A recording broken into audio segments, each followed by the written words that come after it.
What's up, Commando here, and I'm just going to do a little review for Extreme Rules 2014. It was a pretty decent show. Been up most of the night. It's now fucking 10 to 11 in the morning. I've maybe gotten like an hour's sleep. I'm okay though. It was an okay show. It was alright. Not the best, not the worst. I'll get into it. First match, which I ended up watching twice. I watched it on a crappy stream, and then I watched it again afterwards. It was El Torito versus Hornswoggle in a WLC match. This was matches. I'm being deadly serious. This was my favourite match of the entire show. It was really good.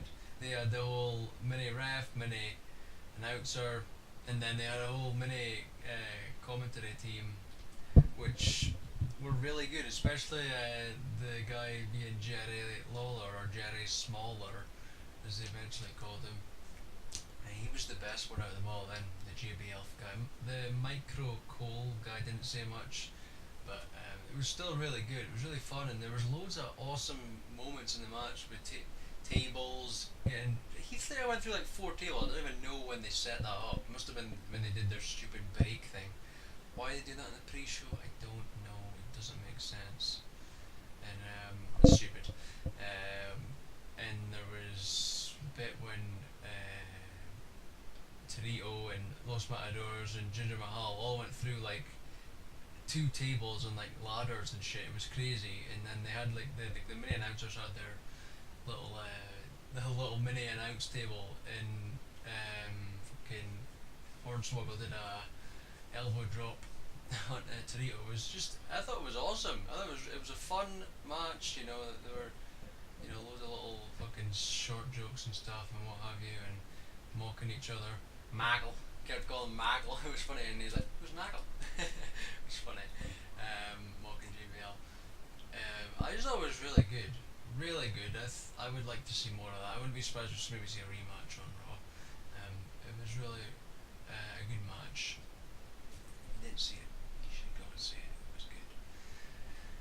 And then the first match on the actual pay-per-view or what have you was a triple threat elimination match, although I thought it was just going to be a normal triple threat match the way Cole and I was speaking. But then when finally RVD pinned Swagger, it was actually an elimination match. But I don't know, it was stupid how they somehow thought it wasn't, even though it was said the whole time that it was an elimination match. Weird. But this was a pretty good match too. Cesaro doing his usual stuff. I love when he does that suplex from the apron. That's just crazy strength. That's actually how I think it ended. He did that, and then RVD's frog splash thingy Swagger, and then he was out, and then Cesaro won. They actually used some weapons in it, which was well, one weapon, the trash can, which I think actually busted RVD open when he did the 5-star frog splash onto it when Cesaro moved. Yeah, that's how it ended. So RVD did that, and then Cesaro picked him up. Did the neutralizer 1, 2, 3. Cesaro wins. It's pretty cool. Maybe we might see a Cesaro versus Daniel Barrett. That could be cool. They're both heels, but they're both loved. It's pretty awesome. I don't know how you can't love them anyway. They're awesome. Next match was it was like 2 minutes long. It was Alexander Rusev defeating R-Truth and Xavier Woods by submission. Xavier Woods took a nasty fucking, like the first kick in the face to him, and then when Rusev took him out, he did like a fucking, what do you call it, belly to belly, and it just like brutal way Xavier Woods landed. And then again after the match, after he beat R-Truth doing his usual moves, he did like a follow slam thing on the outside. That fucking hurt. But Rusev won. But I think Lana's the real thing in this. She's the main. They should be doing more with her. She's just awesome. You know, she just looks amazing. She's good at her promos. I don't know if she can actually wrestle or what. I mean, I'm sure she probably can. I don't know. But I think they should do more with her. She's good. And now Rusev's residing from Russia, and she did something which the match was dedicated Vladimir Putin, is it? I don't know. I don't really follow that kind of crap. Um, but yeah, now Rusev's is in Russia, but they're still calling him the Bulgarian brute. So yeah, weird. The next match, Bally's Barrett defeated Big E. This was a really good match. I thought Big E was gonna win it, and I was like, no. And then Barrett did the flying bull hammer. It was awesome. Really quite a good match. And Big E, I was just watching the post-show thing. It did last an hour long, but them post-show pre-show things are actually kind of funny. Some of the stuff that Booker T and that say, Sheamus was the guest this week. Some of the stuff they say is just hilarious. Like it's not as bad as I thought. Like it's not a bad thing to watch. It's okay. I just I'd prefer it if there wasn't. The less I have to watch, the better. But it was a good match by his Bart's new Intercontinental Champion. And Big E's thing, they had like some weird press conference thing where with each person, winner or loser. And Big E's reaction was pretty funny because he was acting all, he was being like sarcastic, and it was just good. You kind of need to see it. I can't really explain it. It was good. Yeah, you just need to see it. It was pretty funny.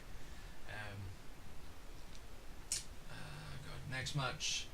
People are sort of, I guess, a vote thing on, Gerbuck.net. It's like I visit, like the Shield was winning, and I think for the match of the night, and I think the only reason that is because of Seth Rollins. It was an awesome moment where he jumped off the, whatever you call it, in the arena, I don't know what you want to call it, not the rafters, but he jumped off the somewhere in the crowd and then onto Triple H. Randy Orton and Dean Ambrose. I can't really fucking think straight, I guess, because I'm tired. I'm not used to this. And then, it was an okay match. It was pretty good. I was surprised that it went, like out in the crowd and stuff like that. Thought that maybe we'd have had a stipulation, but no. And eventually Roman Reigns spear Batista. Anytime there's a Roman Reigns spear, it's a good match. I love that spear, best spear ever, better than Goldberg, better than everybody. I just love it. It's just amazing. Apparently Batista's supposed to be leaving now. I don't know, but then there was a thing that he might not actually be leaving till maybe after Payback. Maybe I don't know. The next pay-per-view. I don't know. See what happens. And Ric Flair might also be coming back too. So I don't know. See what happens. I don't know where this is going to go with the Shield and Evolution.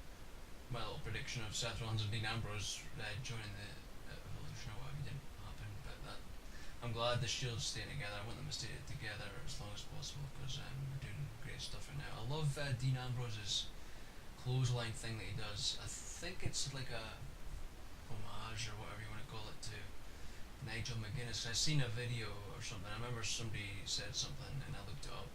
Like his finisher was like where he would do what Dean Ambrose does with that clothesline, where he leans back on the ropes and then does the clothesline. So I don't know if that's like a thing to him or what have you. It must be because I'm sure they wrestled in the independents or what have you. It's pretty cool.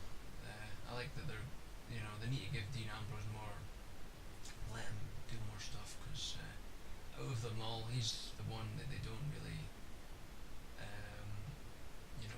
let shine the most. I mean, Seth Rollins all this high flying stuff, and Roman Reigns does his awesome moves. Superman punch, Superman clothesline, spear. That drop kick thing that he does on the apron is pretty cool. Dean Ambrose doesn't really have much, so I think they need to let him have more moves and stuff. So he can be viewed as good as the other two. You know what I'm saying? The next one was pretty cool. Steel cage match with Cena and Bray Wyatt. Cena lost, but there were so many times where like he should have won, but like he was like Rowan Harper stopped him, and then it eventually ended with lights going out. And I was expecting maybe to see Sister Abigail, even though Bray Wyatt said she's dead. I still expected something like that to maybe happen. But it was a little kid and he had like some sort of voice changer thing, and he was singing. He's got the whole world in his hands.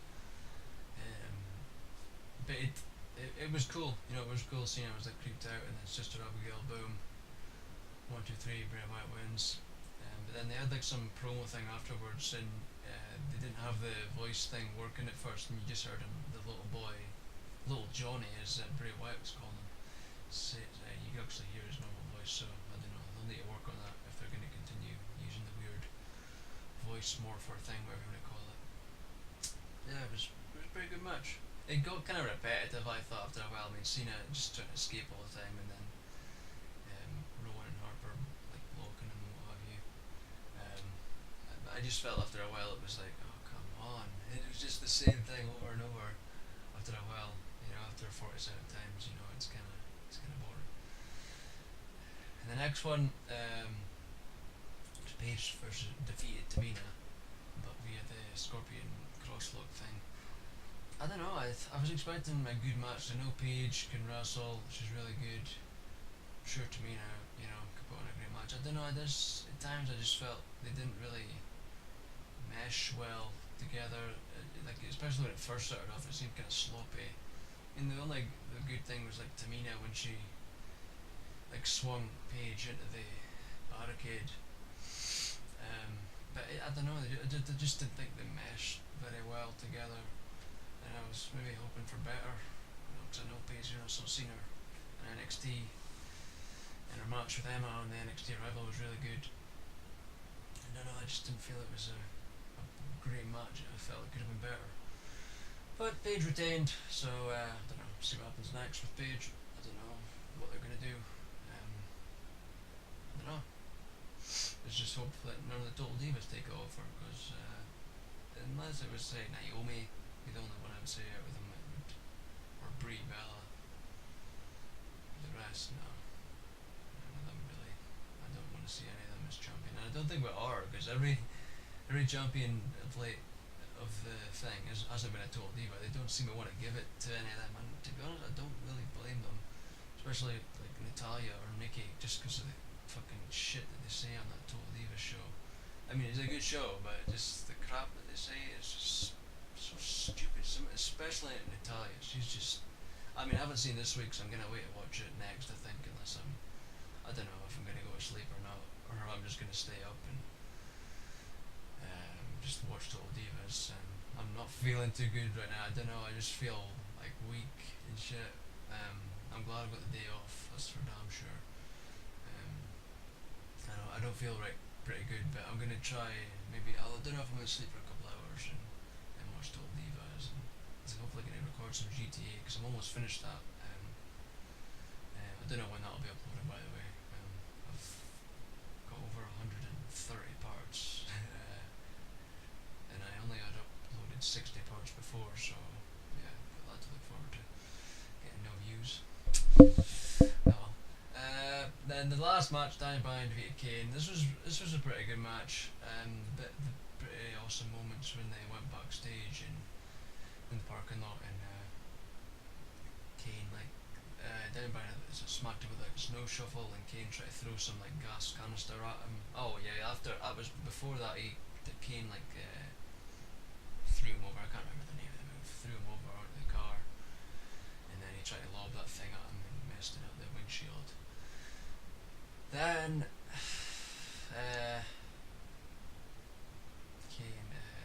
Daniel Bryan could crowbar thing and pounded Kane with it, and then put him on the forklift, took the forklift out to the ring, dropped him in the ring, in the headbutt, and then Kane kicked out. And eventually he went and tapped to the fucking thingamabobber, yes lock. Then Kane choke slammed him, he kicked out, choke slammed him through the table. I can't really remember what happened after that, if he kicked out or what have you. Oh yeah, he got the normal table out, like a regular table, set it on fire. As soon as I seen him take the table out, there was a guy came running up with a fucking fire extinguisher at the barricade, and I was like, oh well, he's gonna set this thing on fire. Then Daniel Bryan kicked him in the balls, and then just chucked him into it, and he barely even got on fire, because if you notice, the middle of the table wasn't even lit really, and then the fucking two guys was in going wild with the fire extinguisher. Fire was clearly out, and Kane was like, God, stop, and they still keep fucking hosing him with the shit. And then he went in the ring, knee, and then Daniel Bryan won. And that was it. It was pretty good show. I fell asleep a couple times. Maybe I'm lucky if I've had like an hour at most sleep. But and then afterwards, I was celebrating and Kane set up, so maybe they're going for another match, continue this, I don't know.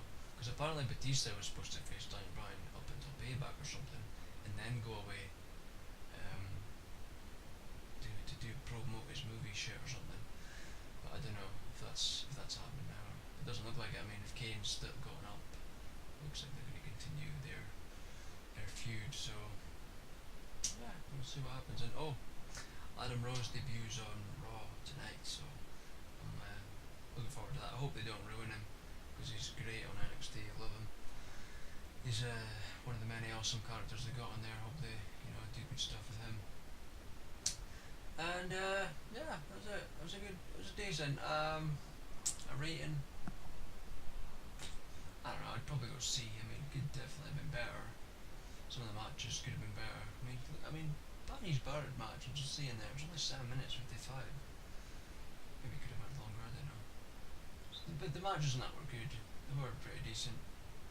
I think it was just maybe me being tired. Maybe just sort of struggled, to watch them, what have you. But yeah, it was decent, Feel free to tell me your thoughts. I mean, I only got one person to answer my question on the last one, so maybe I'll only get one this time again. So ask questions and I never get answers. It's kind of been the problem of my whole YouTube career, I guess. I just have to, keep uploading, in the hopes maybe people will keep watching or more people will leave comments. I don't know what I'm doing wrong. I can't even get people to answer a question. Don't know what I'm going wrong. Would you know? But that's it. Like I say, feel free to tell me your thoughts. It was a good decent show. Oh my god, went for 70 minutes. Yeah, that's it. Don't really know what else to say. You should check out that pre-show match. It was really good. Torito and Swoggle. Match of the night for me, definitely. And I'm being serious. It was really good. A lot of fun. That's it. So thanks for watching. Should subscribe, hit that like button.